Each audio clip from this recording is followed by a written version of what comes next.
This hangout is live. This hangout is live. So now we are live once again with this wonderful little ragtag show, The Wondering Pilgrims, and this is going to be one of my favorite conversations. I thought the Michael Heiser thing was cool, but I've been obsessed with mimetic theory for like the past 6 months or so. I can't remember if it was Justin or Johnny who first mentioned it to me, but it's probably Justin. But it's something that's really been, the moment they started talking about it, it reflected things that I had thought for a long time, how much it seems as though humanity is just a reflection of itself, how it seems as though it's walking through our anthropological richness is like walking through a hall of mirrors at times. And that's why I am especially pleased to have our guest on today, David Gornoski. David is the writer for World News Daily and a fellow at the Moving Picture Institute and a guest contributor to Altar and Throne. He's been featured in the New York Times, St. Pete Times, TheStreet.com, the Discovery Institute, among other publications. He's been the producer for a nationally syndicated radio program. Oh, wow, we get some professionalism on the show. Nationally syndicated radio program as well as an on-air personality. He's been interviewed on the Roger Hedgecock Show as well as the Moody Bible Radio. Hopefully your bar's not that high because I'm not those guys. Most recently, he's founded A Neighbor's Choice, an educational platform for introducing Jesus' culture of nonviolence to Christians from a neighborly perspective. I don't know why you smart guys keep wanting to talk to me, but I'm very grateful for it. How are you doing today, David? Doing great, and it's a beautiful day in the neighborhood, as Mr. Rogers would say. And that's kind of the tagline that we use for A Neighbor's Choice, is the idea that, you know, at the end of the day, we have to see each other as neighbors, not as some kind of villain to be destroyed if they don't compute with our sense of the world, you know. Yeah. Well, that sounds like a good idea to me. Just real quickly, because the word nonviolence was a part of the description of that. Give us a rundown. How would you define nonviolence, and would you say that that's the same thing as pacifism? No, it's not the same as pacifism. Nonviolence, you know, I have a lot of fun with a lot of the progressive folks that I talk to about the issue of violence, because they're always very confused by what violence is, and I'm always very perplexed as to why it's so difficult. I know there's a lot of, you know, when you get into philosophy and all these postmodern thinkers, you get all kinds of, like, definitions of violence. And at the end of the day, I boil it down to, for a lot of progressives, violence is is kind of an emotional, subjective pain that one experiences, or maybe not even just that. There's also the violence of discrimination. So basically, when you choose your wife, that's the greatest act of violence, because you've discriminated against all other, you know, humans in the known universe. So from a progressive standpoint, they really muddy the term violence to mean virtually anything they don't like. And I think you have to get back down to basics. There is something, you know, they're always talking about systemic violence. And I think there is something to systemic violence. But systemic violence always starts, I believe, with actual physical, real violence. So what I mean by that is hitting someone, stealing something from them, threatening to kill them or hurt them, you know, anything that would be an actual physical confiscation of their property, or the threat of hurting them and doing physical harm to their body. That's what violence ultimately is. And basically a violation. Right. Right. So get that from Justin. So you know, nonviolence is the idea that Christians should have no part in using violence against their neighbor to change nonviolent behaviors or things they don't like that their neighbor's doing. It's about basically, nonviolence is the idea that you turn the other cheek when you see something that's offensive. You don't strike at it or use the sword to change their behavior, you know. Sorry, I had my mic muted there for a second. Yes, I agree wholeheartedly. I love that definition, and I've considered myself a very firm believer in nonviolence and the non-aggression principle for a very long time. But that doesn't mean that we don't fight for our what's ours. We don't like if someone tried to rape my wife, I would be a coward and worthless if I didn't defend her. Right. You know, I would be taking part in the violence by being a pacifist at that point, in my opinion. Right. So yeah, Right, I really do like that definition. Yeah, and I think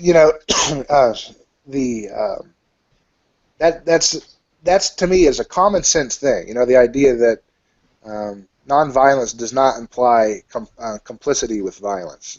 So if someone is coming into your household or harming someone on the street, you have within your freedom as a Christian to use defensive force to stop that person from doing the violent acts they're doing.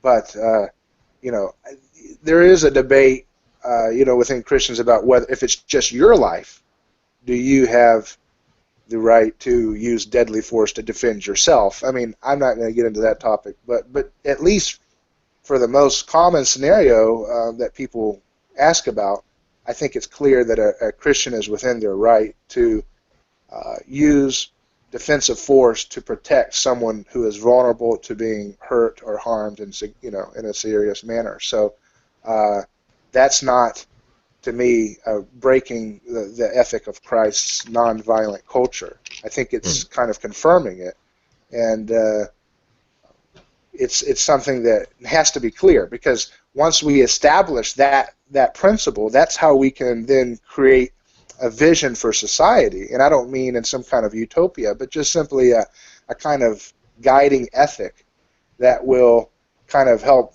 determine what is ethically permissible for you as a Christian to go along with in society when it comes to voting or being a jury member. Yeah, that I couldn't agree more. The question that pops into my mind, given the subject matter, and I hope it's not too much of a about face or a turn, but where in your mind does violence come from? What is how can I frame this? Okay, so we as Christians, followers of the way, followers of the risen Lord, we are to follow His example, and we only see Him responding to violence. We don't see Him orchestrating violence or engineering violence or initiating violence. From the very beginning, we see the righteous only reacting to violence with force. So from whence comes this violence? Yeah.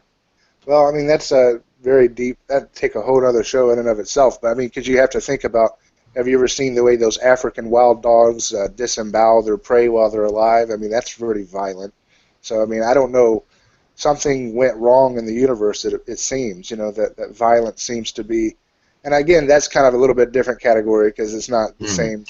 Well, I was going to mention, because I think violence requires a moral dimension, doesn't it? Right. Yeah. I mean, yeah. For this conversation, that's why we have to. That's why these terms can become very confusing. Even though I think, for the purpose of the discussion, we're trying to narrow it, I guess, to the human dimension. But violence is it's a part of what humans do. It's how we.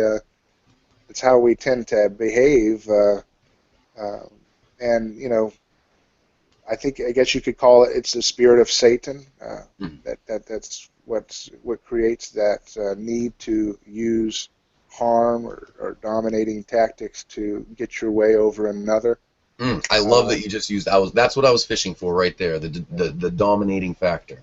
Right. And you said the spirit of Satan, which is, I love that because that's the adversary, the spirit of the adversary, of adversarialism.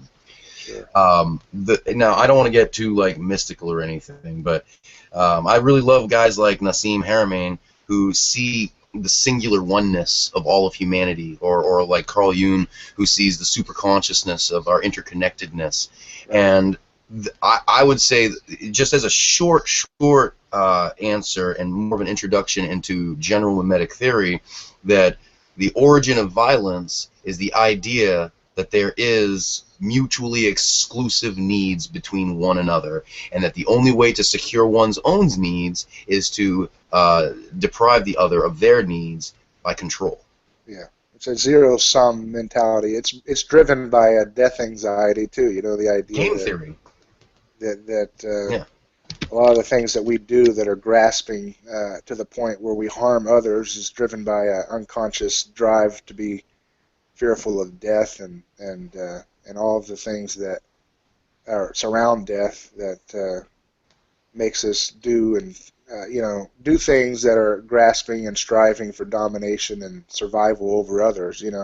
So, but there's a lot of there's ways that violence manifests in different ways through history, which is what I think Professor René Girard was very good at illuminating in his time as an anthropologist. He recently passed in November this last year, I think at 93. So he had a long life filled with a lot of academic research on the roots of violence and the roots of rivalry and all the different things that you see that makes human culture what it is, the good and the bad. But he tended to focus on the bad for much of his profession. But hope I didn't skip ahead too soon by bringing up René Girard. No, not at all.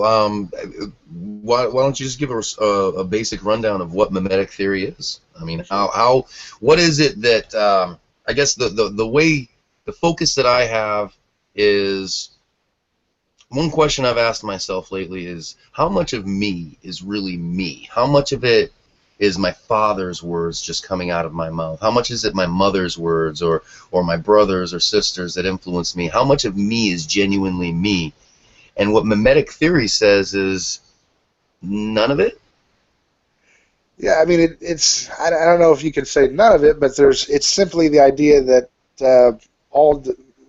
some say all desire, and then others would say much of desire is mimetic. And so I'll try to be more of a generalist and not get into picking sides on how far mimetic desire goes. But mimetic desire simply means that you desire what your neighbor has. You desire what your neighbor's desires are, and sometimes these are just what you perceive your neighbor to have, or some kind of status or object or tool that you see that they have that seems to indicate some kind of state of being that you wish that you could attain for yourself. And so you imitate what your neighbor is doing or being or saying or what have you in the attempt to become more like the neighbor and to reach that certain intangible status that neighbor seems to exhibit by the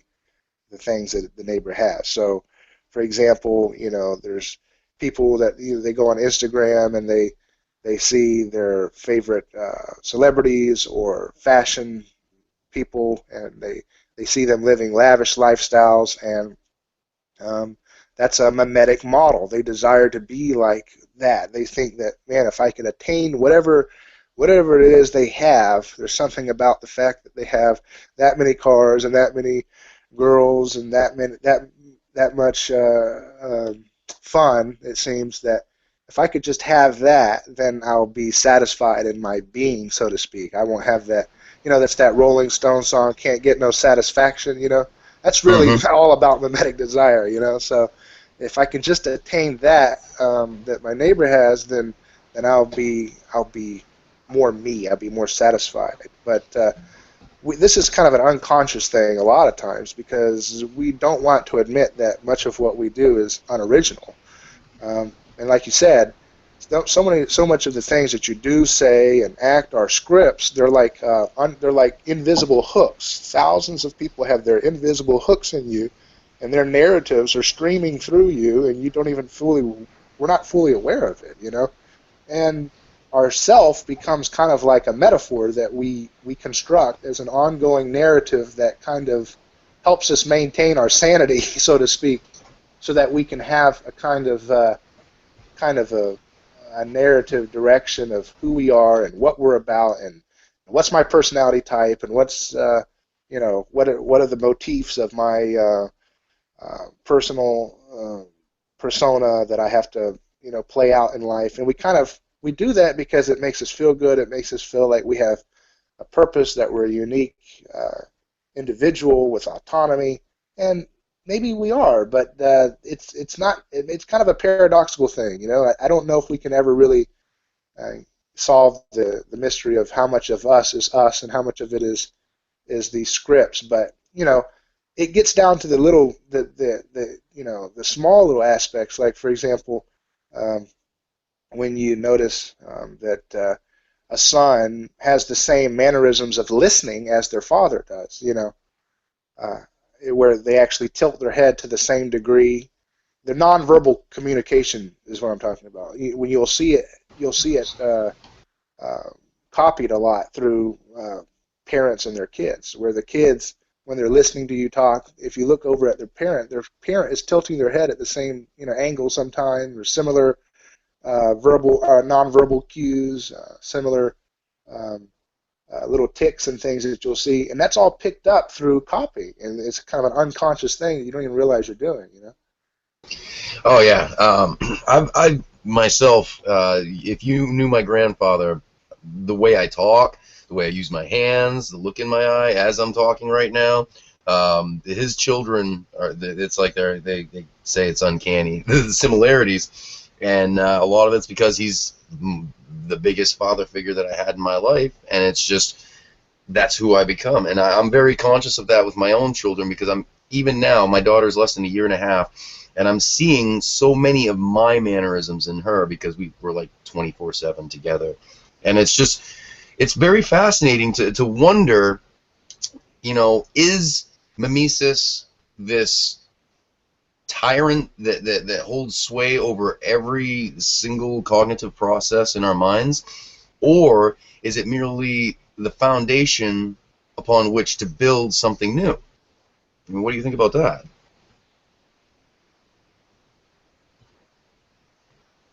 Still there, David? No, I think we Yeah. have. Okay, there you are. Did you hear my question? No, I didn't hear the question. I think it lagged a little bit. Oh, I'm sorry. Basically, the question came down to: is mimesis this tyrant that holds sway over our every cognitive process, or is it merely a platform upon which to build our genuine originality and discover our individual distinctiveness? Yeah, I mean, I think it's the latter. The idea is that the human species is what it is. We're all like the passages in Psalm talk about us as sheep, and that tells more about us than we think, and that we'd like to acknowledge. We're a herd like group, and we're the masters of imitating one another. And within that, though, there is room for um, innovation and expansion and collaboration and all kinds of ways to make distinct, choices. I think there is free will that comes into play, which voices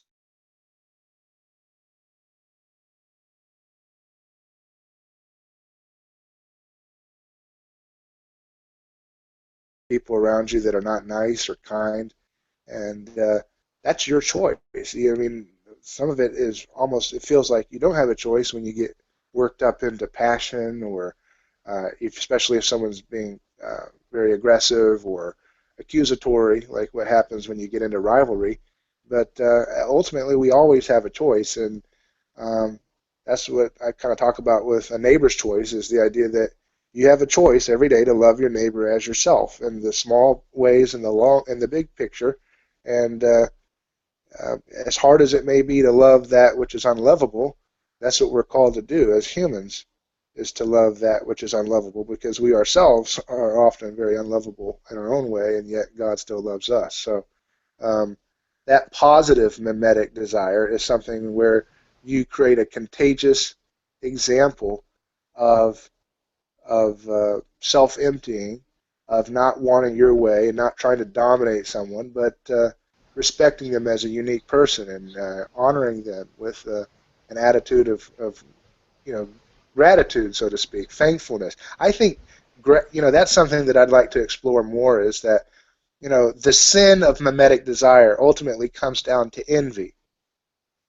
And I think the key to positive mimetic desire, or positive mimesis, is gratitude. Because if you're thankful and you're fully content spiritually with where you are, you won't need to have the car that your neighbor has, or have the social status that you see around you, that you wish you could just knock them down a peg or two so that you can climb up and get to where they seem to be. Um, when you have a attitude that is um, to creating a alternative contagious community of gratitude over a contagious community of envy, because whatever we do, it is very easy for it to be contagious to people around us. So if you exhibit a posture of gratefulness and thankfulness, that is what will be contagious for those around you, and it helps to basically reverse the contagion of envy that so often plagues our communities. It sounds to me, well, you can just react to this. I would say that the truest form or the truest expression of positive mimesis is found in kenosis, in Right. Philippians 2, in Christ walking to the cross, even having all the rights of God and still being less than a shameful slave put to death for being a criminal. Right. And that's So would very hard to do in real life. I mean, people really don't do the whole take up the cross thing. At best, we can hope that most people would just not put someone else on the cross, right? right. That's about the best we can assume for most of our daily, interactions with people, because most people don't want to actually put that into practice on the little things, and especially on the hard things. That when it really comes down to letting your ego get mocked and humiliated, when someone is belittling you, I mean, no one wants to take up their cross and self-empty their ego, because again, there's that fear, there's the instinct, the need to. That's that unconscious death anxiety, the feeling that if I let them shame me, it will socially ostracize me and socially push me out to the point where I am socially dead. And if I'm socially dead, it won't be long before I'm physically dead. And so that's why we are so adamant on saving face. That's what we do as humans, as species. We're very interested in not letting our guard down and being known, even though that's the two things that humans want most. They want to be loved fully and they want to be known fully. But they feel that if they're known fully, they won't be loved fully, and so they put masks on to hide themselves. Well, it sounds like without the mimetic of the cross, without the mimetic of the God Both dying. consciously and unconsciously. Yeah, what I was going to say is that it sounds like without the mimetic of the cross and without the imagery of the dying God, it's almost like a necessary downward spiral in the human psyche, anthropologically speaking. That it seems like we're fated to compete ourselves into extinction unless something radical changes our psychological state of mind. Right. Does that make any sense? For example, yeah, exactly. I'm trying to remember. I can't remember who it was that. I think it was James Allison. He's a theologian that had something. I'm going to paraphrase it briefly. That basically, when Jesus has a posture of basically an embrace against his enemy. So when an enemy is trying to strike him, and he instead embraces his enemy with outstretched hands, like he does on the cross. It's not what that is doing is it's telling the enemy that it honors the enemy's, that you honor the enemy's life more than the enemy does. Yeah, it's fighting fire with water. Yeah, because you're willing to put yourself in a situation where you can be destroyed, and by doing that, you show the enemy that there's no need to be worried about them being destroyed, which is what's driving them to try to hurt you, anyways. Yeah, exactly. And I so think it's an interesting way to reverse that. But I was just going to say it's an interesting way to reverse that. But I was talking to a secular friend of mine. I shared that quote that I paraphrased just now, and he said that sounds like a recipe for suicide, you know. So that's the problem. That's what the world responds to Jesus. It's a suicide, you know. The wisdom of God is foolishness to men. And I think Right. this really speaks to what you touched off on earlier about whether a person should defend themselves individually against evil. And I think what really should be key in the criteria for that decision is, what is the likely benefit? I mean, am I, or not the benefit, actually no, scratch that, let me word that differently. Who am I being in this moment? Am I being Christ to this person? How can I be Christ to this person? Now, Christ had a mission, so there came a point in Nazareth where they tried to lay hands on him, and he walked through their midst. Some would call that violence. He didn't let them physically accost him. He defended himself individually. However, he had the power, wisdom, whatever it may be, to do it without harming anyone ostensibly. So there definitely is a model for self-defense, for, you know, being a good steward of the body that God gave you. However, there comes a time where love is more important, and to lay yourself down. I was reading this story that Johnny Ray posted this morning, or a couple days ago, about the ISIS guy that wanted to meet with this pastor, and the pastor was really doing some soul searching over this. You know, am I just falling for a trap? And I love the fact that it was on Voice of the Martyrs that they mentioned that there was a precedent in the book of Acts of Ananias with Paul. And so it's definitely, you shouldn't divorce yourself from common sense in your attempt to love your fellow man. You can only love more effectively by being wise as a serpent, not just harmless like a dove. But in the midst of that, there is a mimetic reverberation that comes from every action. And if we decide to prosecute our self-defense with the utmost bloodthirsty zeal, then we're going to end up just like David and Bathsheba. Right. Right. I didn't catch the last part of it. Can you repeat the last part you said? Oh, I'm really bad at that. The very, very last part is that we can't be, of course, because we have this stewardship of our bodies, that we do defend ourselves, that we are to take care of ourselves, but at the same time, we can't let that be the ultimate principle. It's about love.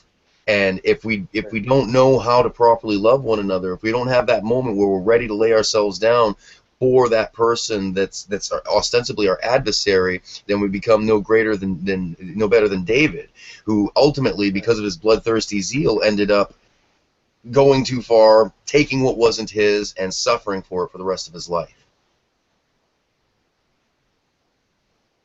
I'm bad at recapping my own words. That's very good. Yeah, the mimetic desire, if it doesn't have a way to resolve itself, is quickly spirals in community oppression from everyone, you know. And so whenever you try to resolve violence with more violence or insult with more insult, it just escalates on a very rapid scale. And so positive mimetic postures do not have to be the fullest measure of agape love, because agape love extends to all kinds of acts of kindness that are not the fullest measure. You know, you don't have to. This is why I think it's important to understand that, you know, this is one of the things that sometimes people on the left mistake, is that it's okay to have boundaries, and it's okay to have preferences, right? You don't have to. People say, well, you have to love everybody as God loves everybody. Not necessarily. I mean, you do in one sense, but it doesn't mean, for example, you know, if someone just walks off the street, you don't just let them have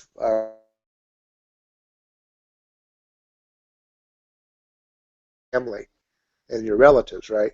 So we have preferences and boundaries, and that doesn't make you hateful or discriminatory, you know, in a negative way. It doesn't make you a negative person if you don't let someone just have free access to come in and out of your house and dwell among you and live with you, sleep on your bed with you and your family. I mean, that's not what we're talking about. You know, you don't have to. You can have boundaries and preferences, but love is the overriding driving force of the kingdom of heaven into the world. And that means that sometimes, while you don't have to love the guy down the street to the same extent that you love your family members or your friends, but you do have to extend to him a sense of decency and service when the moments for such actions avail themselves to you. You know. I have two rules for my son. They're very simple rules, and I think they're rules that everyone needs to give to their children. Number one, don't be a dumbass. And number two, don't be a douche. And I think that if we can follow these two rules in life, that we can be more like Jesus. Now, the reason I mention that is because this is mimetic and negative. Maybe the better way for me to phrase it to him is be wise, and be giving and loving to your fellow man. It just doesn't sound as catchy. But I think as people, if we look at ourselves as individuals that are just in it for ourselves, the really ironic thing about it is we are never going to be fulfilled. We are going to rob ourselves of the fullness of the human experience. That the fullness of the human experience is only found in a mutual self-giving. And I see that as the mimetic of Christ on the cross, setting forth this powerful message of you can accomplish greater good for those you care about, for the world around you. You can be more significant and have greater fulfillment through sacrifice than you can through taking and grabbing and clutching at everything that you want. One thing I definitely wanted to... That's the question. Sorry, go ahead. That's the question the gospel presents to every one of us. It's sacrifice of another or sacrifice of yourself. That's the question all humanity has to deal with. Is someone's going to have to sacrifice at some point, because we can't all get what we want, because we don't really know what we want. So, but you know, so you're never going to be satisfied with attaining what you think your neighbor has, because once you get it, you realize it's not what you thought it was. It doesn't give you the sense of satisfaction, because there's always somebody else that has something else. So it's a never-ending cycle of want and envy and covetousness. But so eventually, you know, you're going to come to a point where you're going to try to sacrifice someone else, and that might mean pushing someone out of the line when you're at the all-you-can-eat buffet, or it could mean, you know, voting to drone strike and murder people across the seas. There's a wide range of how you can sacrifice other people for your own well-being, and ultimately you have to.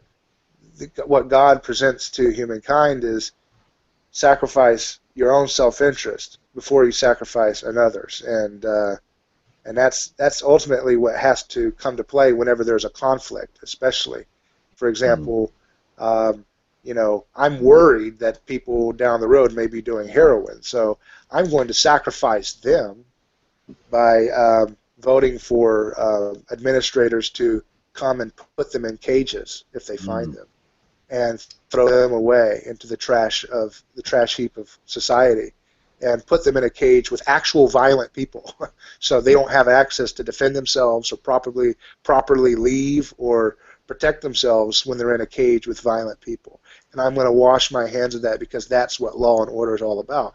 That's sacrifice of another. That's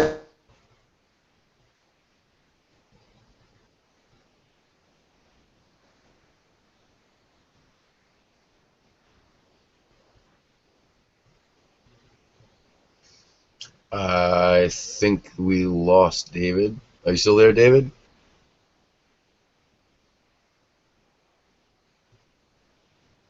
David? Yeah, I think we lost his signal for the moment. I don't know if you can still hear me, but I think my signal's nice and strong. While I'm waiting for David to reconnect, I like to tie all this stuff together, and I knew we'd get to politics eventually. Just it's always hard trying to integrate these things without ideologically violating those rules of objectivity. You know, I don't want to sit here and just prostitute mimetic theory for my own personal politics. I see a lot of people doing that, and I don't like that.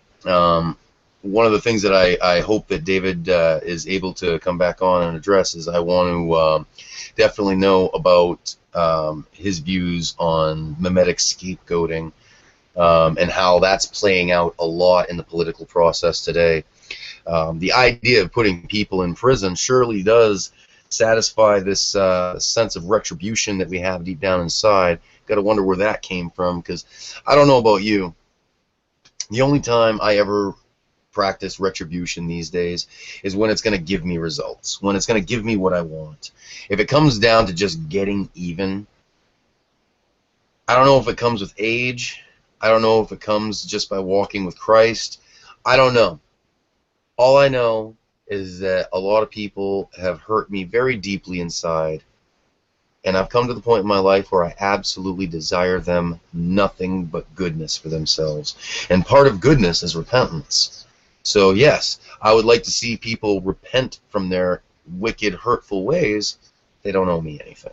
I don't need to get even, you know. The whole point of the law of tooth and nail is not just to get back at someone. It's so that people know that you take from someone else, it's taken from you. That's only right. That's the way to administer a society justly. But the way that we have our mindset is that someone hurts us, they deserve to get hurt. Like, we need to hurt them back. And my statement is that, oh, there you are, David. Sorry, I got disconnected there for a second. It's all right. I was just filling the air. Probably lost about maybe the last 30 seconds of what you were saying. You want to recap that? I was just saying that that's the choice. That's an example of the choice God presents to us today. It's kind of a graphic form, but it is something that is happening all around us in communities.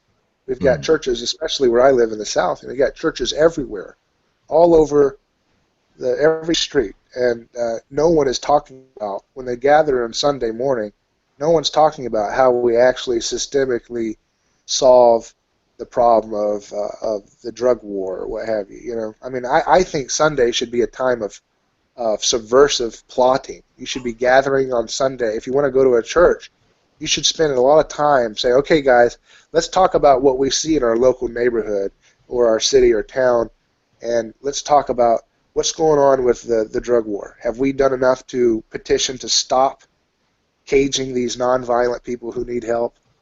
Have we done enough to, what about the homeless situation? We saw some homeless people down the road.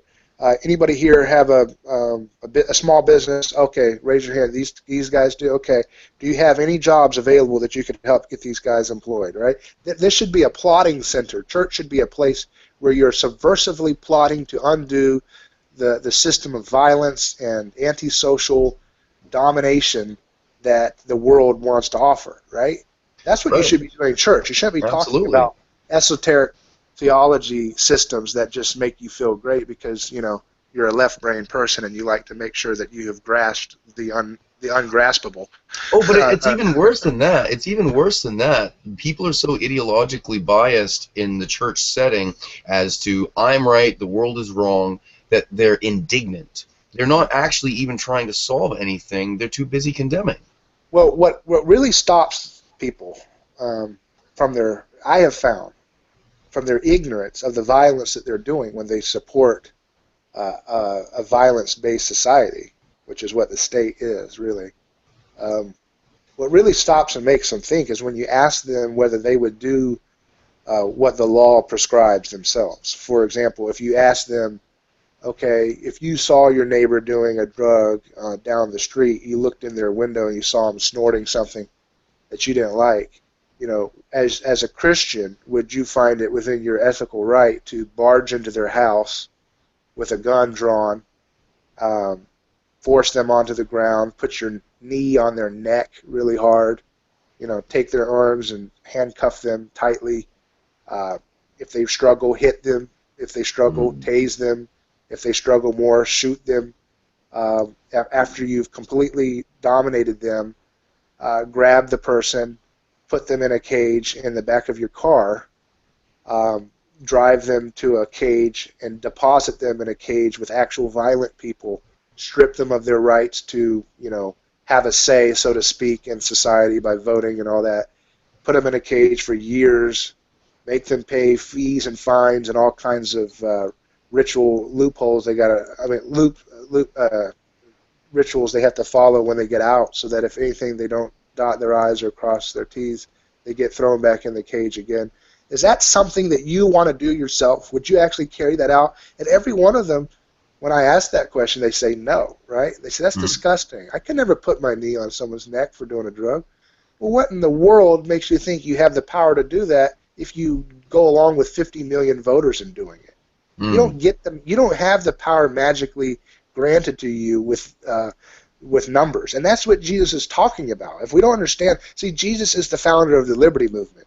We don't understand that, and he demonstrates it in many cases. But one which is so abundantly clear is the woman who's being accused of adultery, who's going to be stoned, and he asked the crowd, to take account of this. He who was without sin cast the first stone. What he's doing there, so who's going to cast the first stone is what he's asking, and what he's doing there, he's making them take account of the stone that's in their hand, and they have to think, okay, well, who is going to be the first person to do it? Who's going to be the first person to throw it? And see, it's a lot easier when you already have a model to imitate. And that was supposed. Sorry, go ahead. Well, if there's 50 people in a crowd and you're the 49th person or 50th person that threw a rock, you can always have plausible deniability that I didn't throw a rock, or I threw one but she was already dead, or mine missed. I think I hit the wall with my rock. Yeah, that's why in the Old Testament law it was written that the accuser was the one that was to throw the first stone, to own that, to take responsibility for it. Also, why in a firing squad only one of the guys had live ammo and nobody knew who it was. Wow, that's interesting. Well, but see, what Jesus is doing is he's trying to get them to take personal responsibility for the violence that you commit in a collective contagion, right? Oh yeah, see it with clean eyes, not like these levels of abstraction where, well, I'm just doing my part here and this other guy. It's all in one. We're working to the same goal here. Even if you threw one stone and all it did was hit her ear, you were complicit in the murder or the attempted murder on this person. Yeah, equally culpable. That's exactly the same thing that's happening every day in a state society, and we don't even realize it, right? So when we are voters, right, we're voting, and I don't care what excuse, because I've been tempted to vote for people because it's very satisfying to vote sometimes. It makes you feel like you're part of something. That's the mimetic desire to be a part of your neighbors. But and I don't vote, right? Yeah, I think you told me that. Yeah, voting implies consent, and I don't consent to be governed. Right. Well, I don't take a strong stance either way, in the sense that if you have a Ron Paul, vote for a Ron Paul. If not, don't vote. Whatever. But so I'm kind of like agnostic about voting either. But I'm not agnostic when it comes to 99.999% of the voting choices that are presented to you. So I would say no, that's a sin to vote for those things or people. So my point is, this is something that all Christians need to understand, is that when you break it down, that, okay, so you're going to cage the heroin person yourself, and would you be ethically okay with putting your knee on the back of his neck or her neck when they're struggling with this addiction? They say, of course not. That's insane. And I'm like, okay, that's what Jesus is trying to do. He's trying to get you to take responsibility for the stone that's in your hand when you have a mob of 50 million voters joining you and throwing little stones at all of these collective scapegoats that we have in society, like the drug user. Yeah, exactly. And one thing that just jumps right out at me is, like, if we could take what you just said and play it before your average Bible Belt Baptist church, which is the largest amount of evangelicals in the nation, probably 3/4 of them would get really angry, like they grind their teeth. Are you saying that I'm a criminal? Are you saying that I'm violent? Because it's that they've gotten so abstracted from the actual act that for you to put them in that place would be incredibly offensive for them. How do you think we get there? I mean, this religious it's almost like it's almost like I'm having a hard time thinking of how to word it. There's an idea among a lot of Christians and religious people in general that I'm just advocating for what's right, that evildoers deserve to pay, that what is up with that? I mean, is that part of mimetic scapegoating? Well, yeah. Well, that's the other part of the René Girard's theory is that he says that as societies get into a frenzy of imitation, and because resources are scarce, and because states of being are arbitrary and hard to attain, so to speak, you get into rivalry, and as rivalry spreads, violence erupts, and as violence erupts, it becomes almost impossible to bring order back to society because everybody's pointing their finger at everybody else. And the way that you stop this incessant finger pointing is by all the fingers deciding on a common threat or a common enemy amongst the melee, and all the finger pointing starts imitating itself at one direction to all against one. Is this a closet? Is this a closet pitch for Trump? Am I sensing a bit of a Trump pitch here? Actually, Trump is the supreme scapegoat of our time. That's what I'm saying. He's a scapegoater himself, but he's also the supreme scapegoat, which is what democracy creates, these weird situations. But anyways, what was so the scapegoat takes place, and you find the scapegoat, and it could be the prom queen, it could be the nerd, it could be the Muslim, it could be the fundamentalist, it could be the orange-haired goofball that's a jerk, or Donald Trump. It could be any kind of. It's almost arbitrary, sometimes random, but sometimes it has outlier characteristics, and the scapegoat becomes the safety valve for the society. Now, they're not doing this because of that, but there's almost a sense of, well, it's that person's fault. Let's destroy them, and so they cast them out of the camp by kicking them out of the camp, or they kill them. And René Girard says this is how early human societies prevented runaway violence from consuming everybody. Is that they would, in the frenzy of pointing fingers at each other, they would all transition to snowballing and to pointing fingers at one. And that all against one is how they would, once they killed the victim would then create peace and order and catharsis. And that catharsis is what allowed the society to have stability and order. And at the beginning, when human societies would do this, they would eventually start to create stories to explain the wonderful peace that everybody ganging up on an enemy other and killing them created. And so that's where we get mythology, where we see gods who, in their earlier histories, they were mischievous and prone to be, doing all kinds of taboo behavior. Things like, incest or patricide were common themes that you would see with the gods in these mythologies. And then over time, their mythology story turns into them doing resurrection, salvific behavior, saving societies or saving a city from destruction, from a calamity, or from another god, or from a rival warring city. And those are mythologies that basically are they're going over. They're almost like a cover story for what actually happened when a scapegoat lynching took place. And these mythologies are what the religious structures that come about to reenact this scapegoat lynching in a orderly and clean fashion, so as to not mess it up, so that it gets into another mimetic frenzy again, but to do a clean, orderly sacrifice of a human and then sometimes animals. And that sacrifice reenacts the cultural memory of the original scapegoat lynching.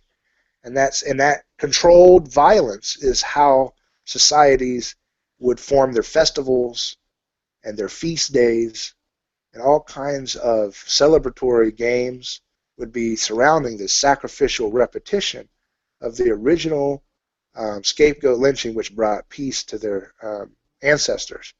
And the mythologies would serve as basically projections of their own violence onto the gods. So the gods are the ones that sacrifice, but it's actually the gods themselves. They originally were just a victim themselves. You know. Would that be your view of the Old Testament? What's that? That the sacrificial system. Would you? It seems to me to say that you're saying that all of these systems were human conventions. Do you see God as being involved in the Old Testament in the capacity that the Old Testament puts forth? Well, you notice the Old Testament, God is never described as, prescribing human sacrifice on the part of the Israelites. I guess you could say. Oh, of course not. I was speaking more of the animal sacrifice. Right, and so you could say that God was permitting animal sacrifice as a means of growing up human species. So, okay, I'm not going to let you kill each other, but if you really need to kill each other to maintain your order and your sense of transcendence, if that helps you connect to me, go ahead and you can kill an animal to do it. But notice he uses male goats, male animals, which were usually in a agricultural society. The male animals were killed anyways because you wanted females. So it's almost like, well, since you're going to go ahead and throw this thing away anyways, why don't you just kill? If you need to kill something to make your sense of order and peace and love towards me, just kill the male goat, and the burning of the flesh will be like a fragrance to my nostrils. So it's a sense of the God is working within the human need for sacrifice to maintain order, and he's making something work within it as he grows up human society to the point where we won't need sacrifice to love each other, to have peace with each other, and to love God. I've put that question to a lot of smart guys, and you're the first person who's actually given me a good answer. And I'm not trying to puff you up or anything, but that really threw me that you actually said it quite like that, because that's exactly the way that I've come to see it. The way I look at it is I see God giving Israel all the provision in the world in the wilderness of sin, and them bitching about them having just manna and no meat. And he's like, well, if you want meat, I'll give it to you till it's coming out of your nose.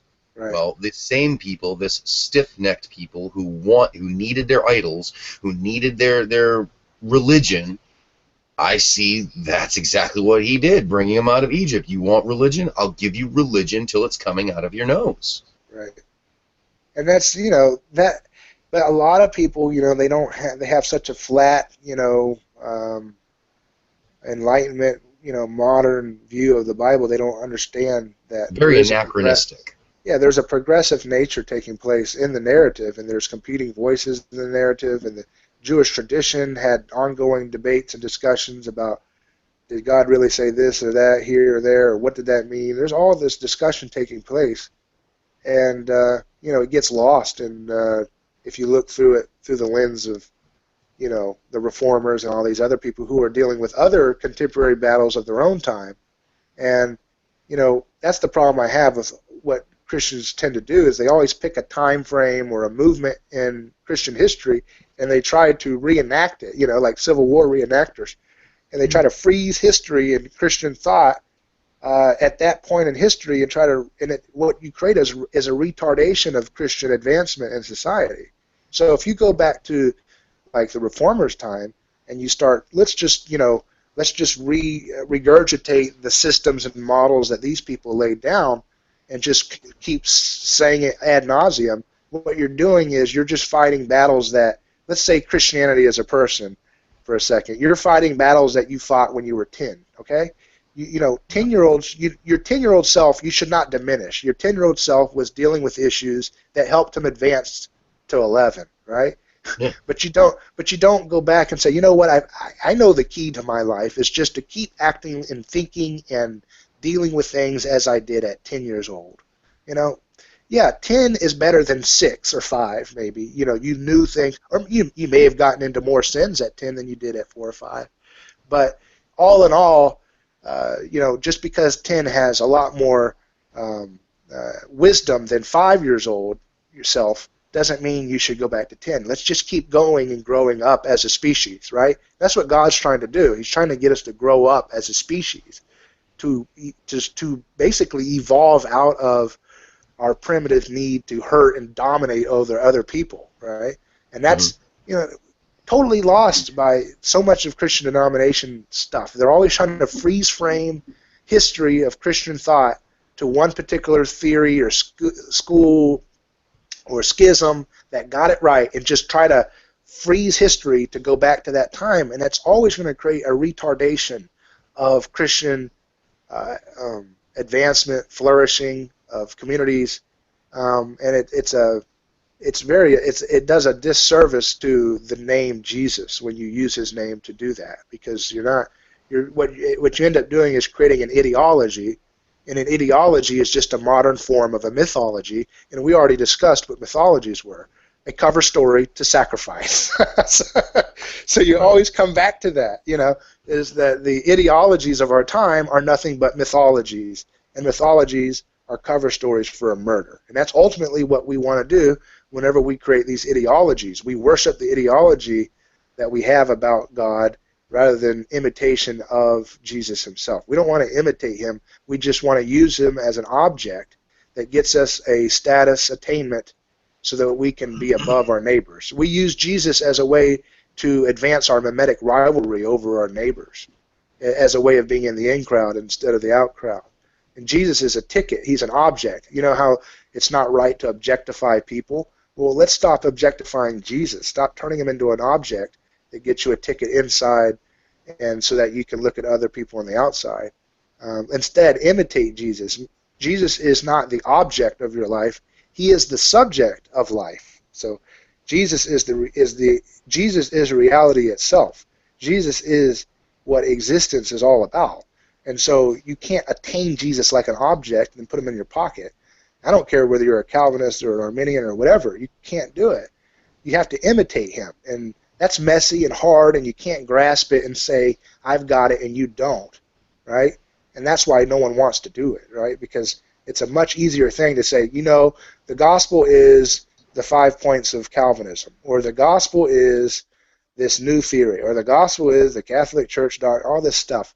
That is all an attempt to have mimetic rivalry, where you have an object that you attain because you see your neighbor trying to attain it, and you want it so you can beat them and exclude them and eventually scapegoat and cast them out of your camp if they're too impure for your ideology, you know. Yeah, this last 10 minutes is going to be a clip all itself, and we're going to spread it everywhere. That is probably one of the singular most profound statements that everybody needs to hear, because my next question to you was going to be, how do we what's the word I'm looking for? How do we use mimetic theory? How do we use mimosis for good and not evil? How do we escape the rivalry, escape the scapegoating? How do we overcome that? But I think you just answered it. It really just comes down to just, well, I can't say it better than you said yourself, but if you want to add anything, you're more than welcome. When you eat the body and blood of Christ, what you're doing is you're supposed to become less violent. It's a way of reenacting the cannibal roots of human society.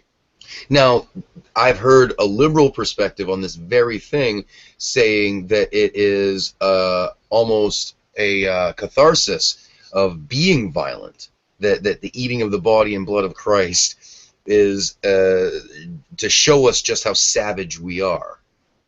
Yeah, it's almost like a satire on humans. Mm-hmm.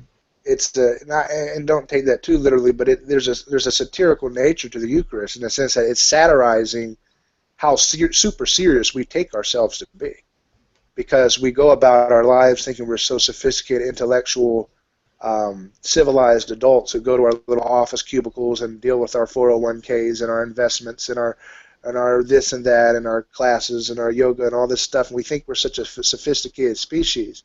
But the Eucharist is about humbling us so that you see you're not much different from your cannibal ancestors. In fact, you still are a cannibal. You just don't eat the meat of your victims. That's about it. But you cannibalize their energy. You cannibalize your victims. You want to absorb the energy of your foes that you vanquish with your ideologies and your group behaviors. So you feed off of other people. You're eating them. And so here's a way for you to come together. And if you need to kill someone and eat them, eat me. I'm God. I can take it. If you need to blame someone for why the world is as messed up as it is, stop blaming your neighbor down the road and blame me. I can take it. I've already done it. I beat your blames already, and I sent them to hell. So they don't exist. Your blames can't do anything to hurt me. I won't scandalize you. So Jesus sets himself up as a model that doesn't scandalize you. And what I mean by that is he specifically says, my followers would do greater things than even I have done. Nobody in history says that, right? Everybody puts them up, all the great men of history, they always put themselves up as the model par excellence, whether it's Nietzsche or anybody, Muhammad, they always say, be like me, and that's the bottom line because I'm the best, and just try to be like me if you can. But Jesus says, be like me, and you'll do greater things than I did. So he's a non-scandalous model is what he sets himself up for. Be like me because all I do is love the Father and serve him. And God does the same for me. So he's inviting you into a contagious reciprocity of love, of letting down your need to win and beat people, and he's inviting you to a place, and that's what we do with the Eucharist, is we are satirizing the sophisticated nature of who we think we are. No, we're just cannibals at the end of the day. So stop cannibalizing each other in the way we do our business practices, and the way we vote and hurt people and violently assault our neighbors by putting them into rape cages. Stop it. If you cannot imitate Jesus and keep doing that. So I tell people, remember the old saying, just say no? Yeah. I say Ronald Reagan. I say just say no to the pharmakos of the state, of the need to use violence against our neighbor. Pharmakos was the term that the Greeks used whenever they would parade a sacrificial victim like a hunchback or somebody and send them out and kill them. And so that's what we have. Pharmakos is where we get the word pharmaceutical and drug. So I say just say no to the drug of sacrifice, and that means don't vote for most of these people. And if you're on a jury duty, if you're serving on juries, and you see someone is there, and they're going to put them in a cage because they were driving without a permission to drive, because Henry Ford built the Model T, but somebody stepped in and said, no, you can't drive his vehicle until you get permission from us. 2 words: jury nullification. Exactly. So just say no to the catharsis that you might feel joining in that group of 12 jury members, or is it 12, I think, and saying, throw him in a cage. Just say no to the high of that drug of needing to cage your neighbor so you feel good. Just say no to that high. Have you seen the movie Cloud Atlas? I have not seen that. That is a movie that you need to see as soon as you possibly can, because it's all about what you were just talking about. A beautiful visual spectacle. It is just, I can't even begin to describe it. It's one of my favorite movies. It came out within the last 2 years. It's got Tom Hanks, Halle Berry, and a bunch of other big names. Seriously, you watch the movie, you're just going to want to rant from the mountaintops about all of it, because the running theme through it. Well, I don't want to ruin it. I'll just shut up. I'll let you watch it for yourself if you feel so inclined. It is definitely worth your seeing. That sounds good. I'll have to check it out. I know you said you wanted to go for about an hour. You about done? I mean, is there anything else you want to cover? I mean, I could go for as long as you want. I mean, we could talk about a lot of politics and stuff, but I can understand if this is enough for you.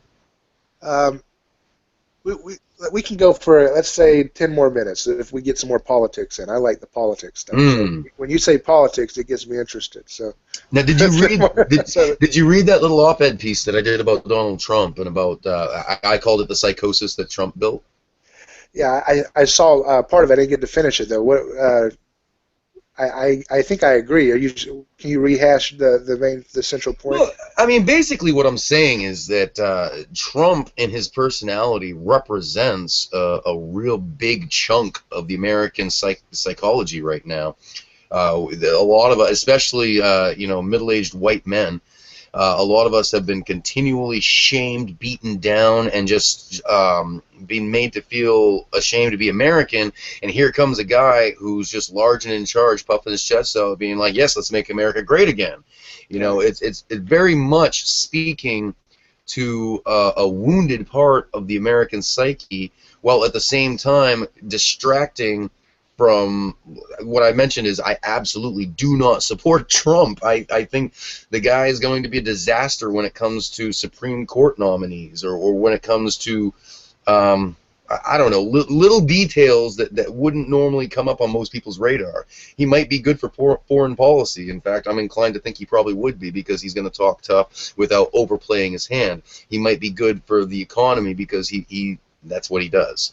I don't know. I'm not certain about that. All I know is that this guy has tapped into a part of the human consciousness that has a lot less to do with economics and all that other stuff, and more to do with about feeling good about yourself and feeling good about who you are and where you're at. And it's also interesting how he reveals the hypocrisy that, we're more, so much of people in our culture are more scared of words than they are actions, because, for example, I always thought it was interesting. I saw a story that I think it was Syria. Obama, was ordered a drone strike, and it killed like 25 children. Was it this week? I think I saw, and I thought to myself, how in the world has our society gotten to the point where Obama is the guy who owns the space of being kind to Muslims when he's killing innocent Muslims? So let me get this straight. This is the guy who owns the brand Be Nice to Muslims in America, and yet he's murdering innocent Muslims, and nobody bats an eye as they drink their lattes and talk about how horrible Trump is because he wants to have a ban on Muslims. I mean, think about that for a second. So one person is saying, there's a lot of craziness going on over there. Let's just put a moratorium on that for a moment while we sort it out. And the other person is actually murdering innocent Muslim children, and no one bats an eye. How insane is that? That rhetoric in these people's minds is more violent than actual violence, actual death. And it's insanity. And I was just thinking, man, and the other thing that was bizarre about it is, every time, somebody takes an FDA cartel-approved pharmaceutical and then shoots up the place, Obama wants to take and have control over our guns. And yet, what about whenever he murders 25 innocent Muslims every day? Who's trying to call to take his guns? Let's stop these drone guns. Where's our drone control? We need drone control. We don't need gun control. We need some drone control here, because this guy's murdering innocent people every day, and then he has the audacity to go play, cutesy hipster music in his commercials and talk about loving humanity and all this insanity. And all these people go to their little, their yoga classes and their lattes, and they're sipping this. Oh, look, we're such a sophisticated society that we have this culturally arrived human who loves Muslims while he's murdered. I mean, look at the photos of these children, these Muslim children murdered by this murderer. And then he has the audacity to tell us that he loves Muslims. He doesn't love Muslims. He's just a murdering person. And we have to wake up from the insanity of speech being more violent than actual violence. Here's a common theme that we're... Oh, sorry. All I want to say real quick is here's a common theme that we're seeing here is this denial of the good and the exaltation of the evil as it's good, because we see this in the GLBT community trying to affirm Islam while Islam wants them dead. We see this in all of the different political factions right now that are fighting for power, that are demonizing the very thing that they're perpetrating themselves, and it makes me wonder, what is this common theme? What is the psychosis that we're seeing here? It all goes back to the gospel, and René Girard, again, for anybody who's interested in uncovering what's going on in world affairs, it all goes back to the Bible. And if you want to help her, Read René Girard's books. Start with I See Satan Fall Like Lightning.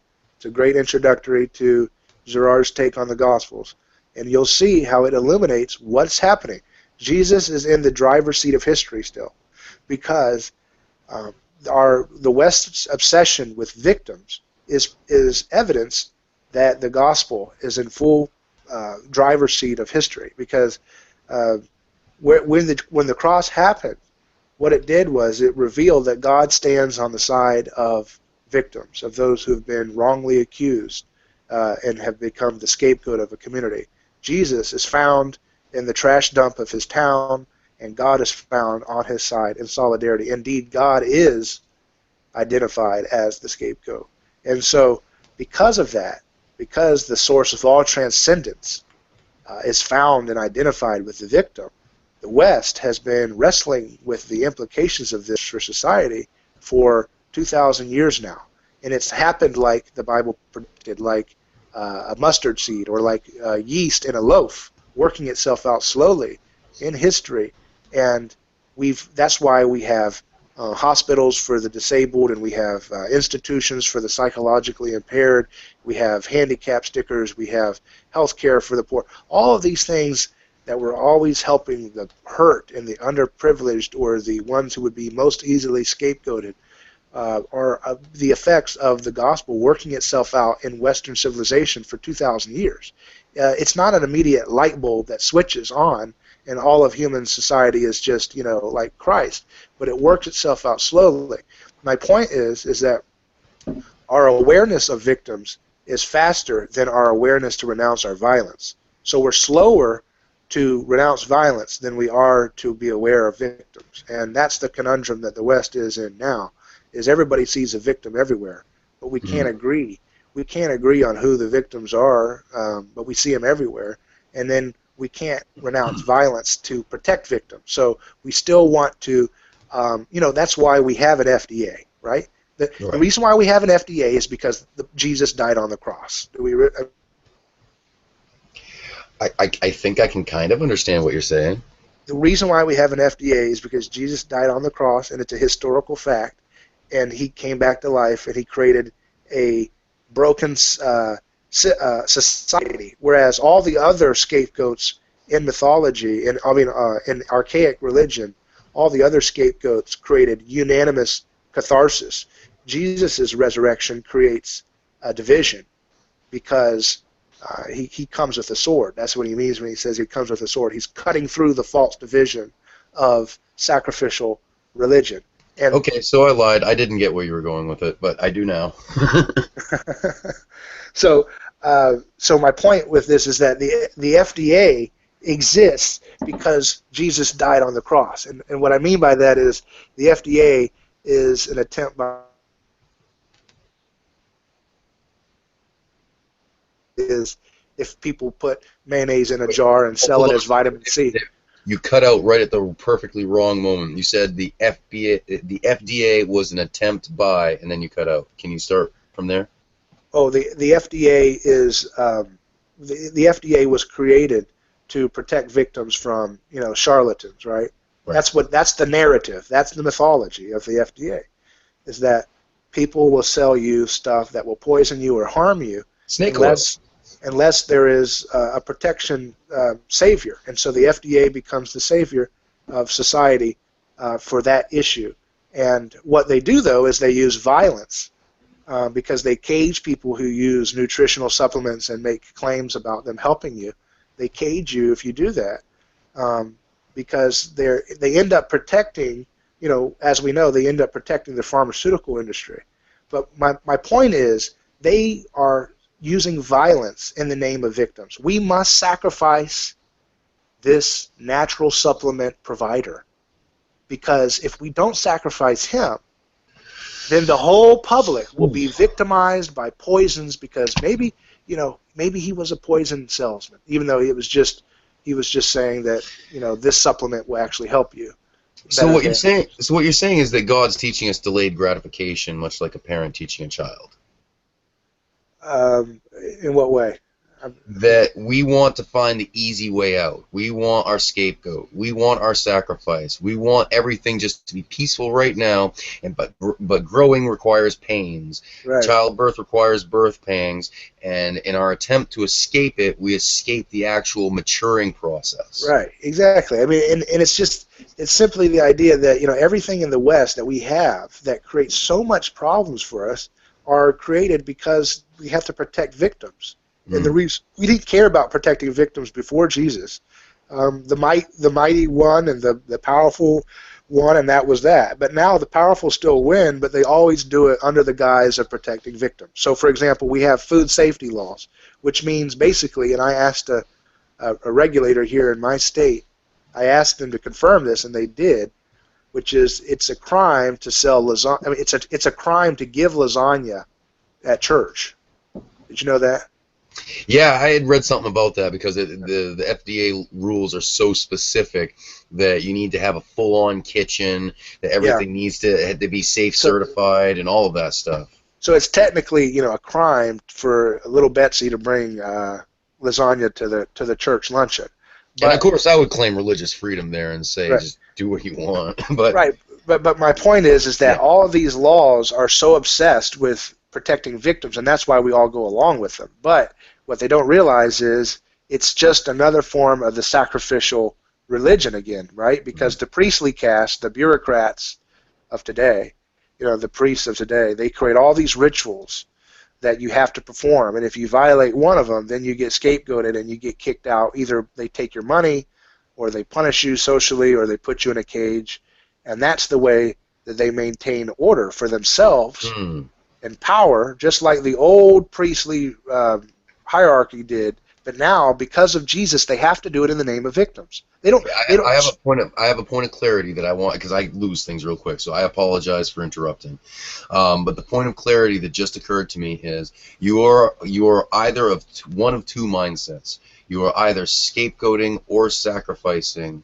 You are always doing one of these two things, and you are never doing one you are never doing them without excluding the other. Who's that? You mean society or people in general, individuals, right. in your relationships, in how you approach people? You are either gift or demand. You are either scapegoating or sacrifice. The two cannot coexist, and they're continually at war with one another. Right, and by sacrifice, you're talking about self-sacrifice, right? Yeah, absolutely. Yes. I mean giving, not giving of someone else. No, I'm not talking liberal sacrificing. Right.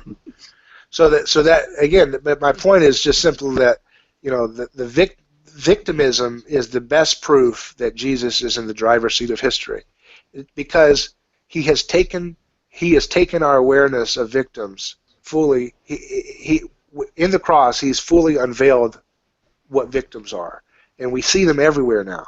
And so we can't create the lasting mythologies that bind us together, which is what the word religion comes from, binding together. We cannot be we're not bound together by any common stories anymore that affirm who we are because of the sacrifices that we share. Because now we see what the victims are, that they're innocent, that we sacrifice them, and we project onto them the shame that we collectively have. And that's why the state is falling apart. The state isn't. So Jesus presents. This is kind of the closer that we have to think about. Is that Jesus presents an apocalyptic choice for all of us. He's not he doesn't offer an ideology or religion. You know, ideologies and religions, they don't offer a choice. They offer this is just what you have to do. But with Jesus, you have a choice. We as a species can renounce our addiction to use violence and domination to be the glue that binds us together, or we will perish in our societies and they will collapse, because the domination and the sacrifice of another that we used to use that would bring us together no longer brings us together. It increasingly, exponentially is causing more and more division and more failed attempts at scapegoating. And the more it continues, the more violence will unravel just like in the originating mimetic rivalry that escalates into this insane contagion that sacrifice originally corrected, but this time sacrifice can't correct it. The only thing that can correct it is the renunciation of sacrifice and violence and the forgiveness of one another, you know. And the way that happens is by taking the sacrifice unto yourself rather than projecting it onto another. As Right. Christ says, take up your cross and follow me. And see, people think that means they got to die or something. It doesn't always mean that way. You know, it is a sacrifice to say, you know what, I'm not going to go along with the pleasure of hiring these thugs. I mean, these government officials, excuse me, to I like your first one better. to go to war in Iraq and Afghanistan and all these other things. I'm not going to go. See, we're not asked. This is the thing. When it comes to society things, this is the paradox of this whole thing. When it comes to the big society, big picture stuff, I think it's actually easier than the little stuff.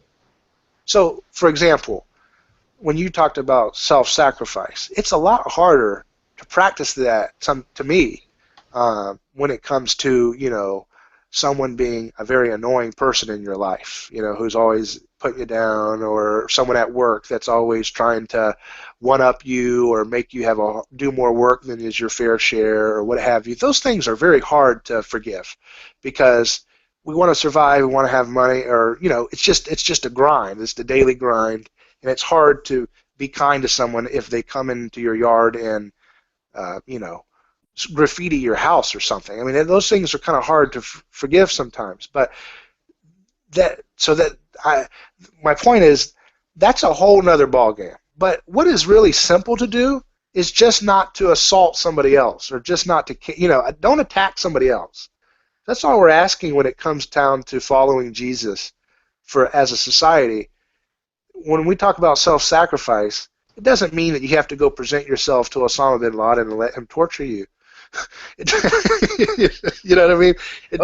It's not talking about that. We're talking about the sacrifice of giving up the need to win and dominate, and you know, that pleasure that you get, and voting for George W. to go kill the, you know, that's all it is. It's not that much, really. I mean, you can still. This is the great thing about this, right? Jesus' vision for society. You know, ultimately, it will depend on us individuals treating each other nicely. But as a general first step, all we're saying is don't use violence against, you know, just sacrifice the need to bomb the heck out of people you've never met across the globe. Can you give up that for now? You can still be a jerk to people at home, in your job, or in your you know, your friends, but just give up the need to slaughter people on a mass scale. Just renounce that, and we'll move you in the direction further after you give that one up. You know. So. It all comes down, like I said before, it all comes down to the intent of our heart. Are we operating under a self-sacrificial mindset, or are we throwing somebody else under the bus for our own sake? And if we can separate those two and figure that out, that's like the vast majority of our conflict right there. So building a coalition, because it's always about building coalitions whenever we talk about politics, because you have to win over hearts and minds. Right. So this is what I suggest, is that I call it, you know, drop the scapegoat. So the idea is everyone, whether you're liberal or conservative, all these different people in society, they all have their pet scapegoats. So they all have, they will come along with you, and for example, if you go to a Tea Party group or conservatives, they'll say, yeah, it's not right that people are being stolen from because they don't have Obamacare, or because that's not right that someone was put in a cage for 15 years because they objected to paying the income tax.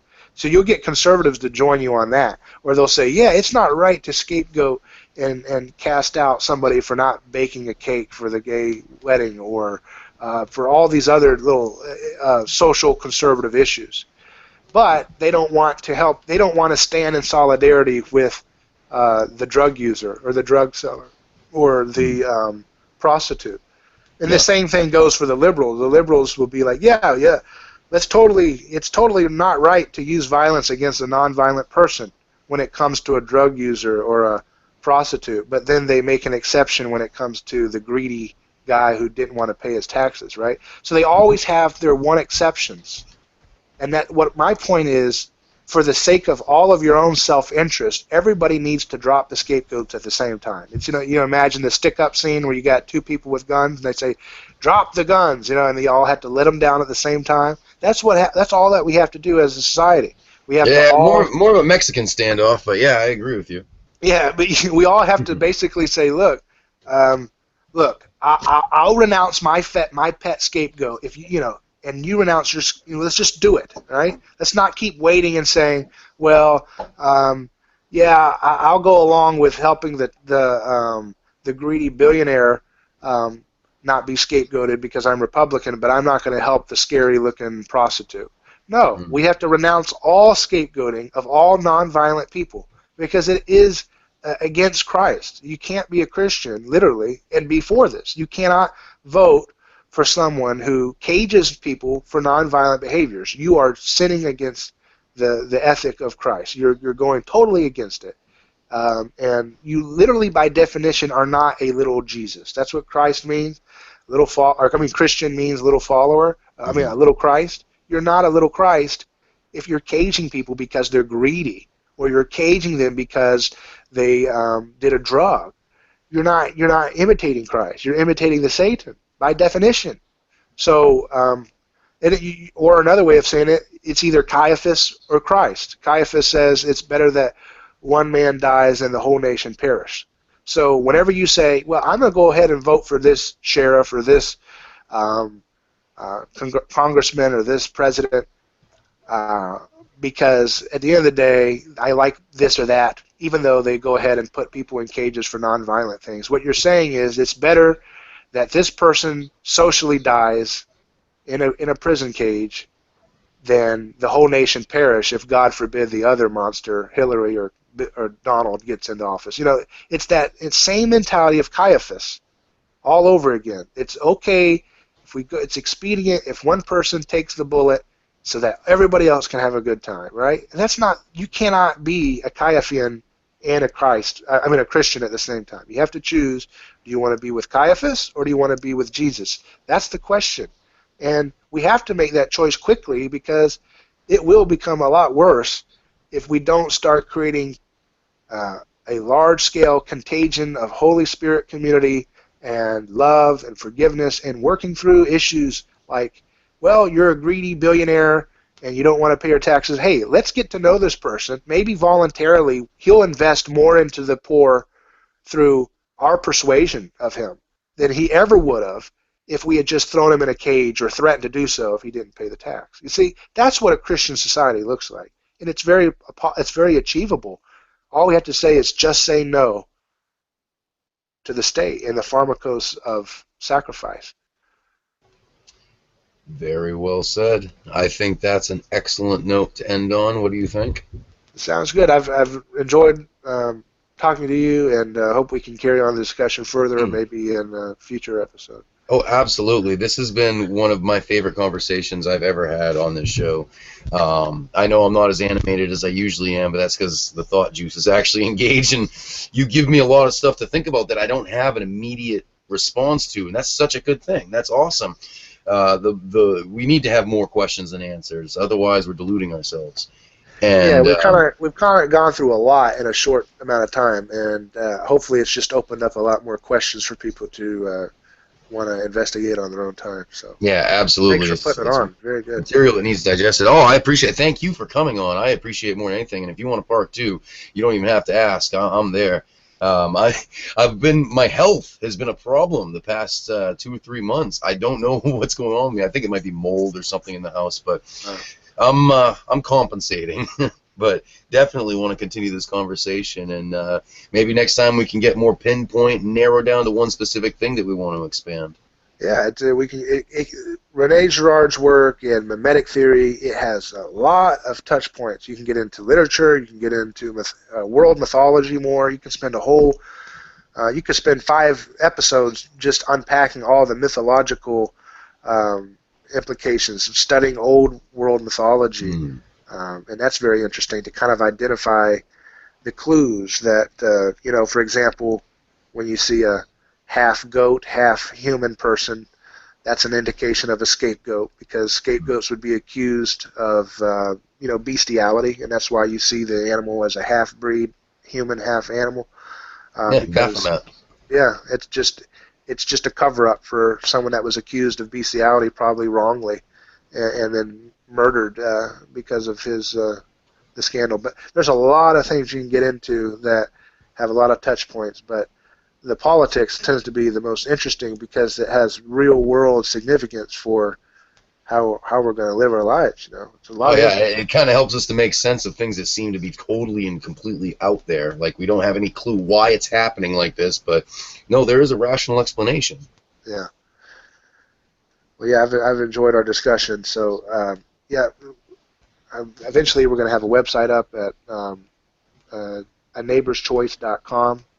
Neighborschoice.com will be the domain. It's not live yet. I'm still working on developing some content, but I plan to continue to basically go after two groups: liberty-minded people who need to be introduced to the implications of mimetic theory and how it applies to economics, and how Jesus is the founder of the liberty movement, and how they need to encapsulate the culture that Jesus has created for the last 2,000 years into their advancement of liberty to their neighbor. And then the second group I reach out to are Christians, and I simply teach them how, the nonviolent implications of calling yourself a Christ, a little Jesus, and how it relates to your responsibility as a voter and as a jury member whenever you're called to that. Amen. Well, thank you very much for coming on the show, David. I welcome further discussion, and I think that is where I will end the broadcast. Stay on afterwards. You can talk about a couple things afterwards, but I just want to button this up right here and say thanks to everyone for joining us, and please feel free to ask any questions. I'm sure David will be willing to engage it in the coming weeks, and this is a really compelling issue that bears upon every aspect of human experience. It doesn't matter if you're an existentialist or if you're just, whatever it is. This really is the thing to me that frames human society and behavior in such a accurate way is mimesis. So thank you for joining us. Stay tuned, subscribe if you haven't, and I'll forgive your unfaithful unsubscription. But anyway, you guys all have a great week, and I will see you at the next broadcast.